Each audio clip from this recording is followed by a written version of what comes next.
আসন্ন শারদীয় শ্রী শ্রী দুর্গাপূজা ও উৎসব শান্তিপূর্ণভাবে উদযাপনের লক্ষ্যে পিরোজপুর জেলা বিএনপির উদ্যোগে সনাতনী সম্প্রদায়ের নেতৃবৃন্দের সঙ্গে মতবিনিময় সভা অনুষ্ঠিত হয়েছে।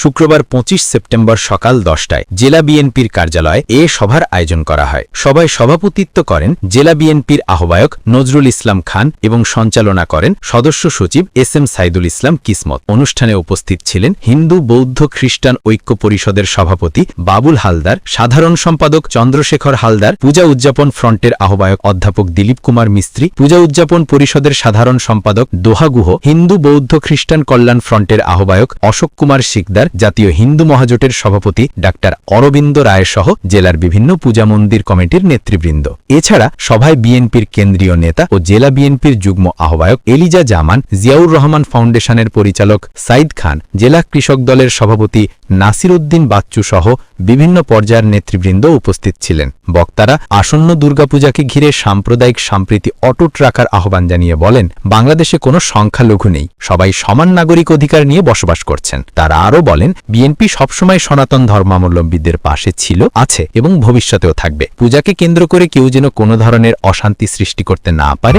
সেদিকে সজাগ থাকারও আহ্বান জানানো হয়।